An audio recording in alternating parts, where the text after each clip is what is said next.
Cet été, vous allez recevoir des prêtres qui viennent principalement d'Afrique pour un service pastoral d'été. C'est quelque chose que nous vivons depuis longtemps dans le diocèse et c'est une grande chance de pouvoir vivre ces échanges. Ils seront 27 à venir de plusieurs pays d'Afrique. Il y en a 6 qui vont venir du Bénin, 5 du Togo, 3 du Cameroun et 3 de la République démocratique du Congo, 2 du Burkina Faso et 2 du Sénégal et 3 sont prêtres étudiants à Paris et un vient de la Guinée-Conakry.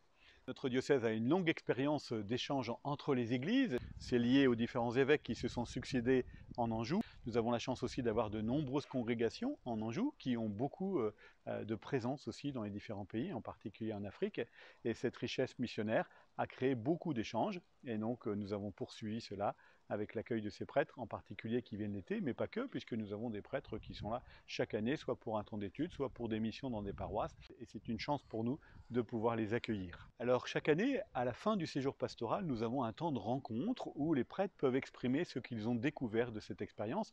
Et je vais vous citer quelques aspects qu'ils disent de leur retour de vie dans les différentes paroisses. D'abord, ils sont très touchés par l'accueil, très touchés par des personnes, ils se sentent attendus, ils sont invités souvent, ils découvrent la culture, ils découvrent des sites aussi touristiques, et c'est important pour eux aussi de découvrir la vie ici.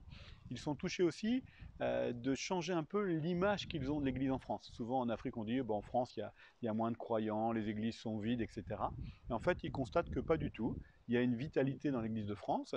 Ils constatent aussi la grande implication des laïcs dans les différents services paroissiaux et dans ce qu'ils font chaque été. Ils sont en contact avec de nombreux laïcs pour les différentes missions qu'ils ont. Et puis ils sont heureux de constater combien des personnes vivent leur foi, et pas simplement avec des mots, mais avec des actes, et ça les touche beaucoup. Et donc pour réussir au mieux cet accueil cet été, eh bien, je vous donnerai quelques conseils. Le premier conseil, c'est d'ouvrir son cœur à la relation. N'hésitez pas à prendre contact, à inviter, à faire découvrir ce qui fait votre vie ici, et pas simplement du côté touristique, mais aussi du côté de votre cœur, c'est-à-dire comment vous vivez votre foi ici, comment cela vous touche, comment cela vous permet d'avancer, d'agir en fidélité à l'Évangile.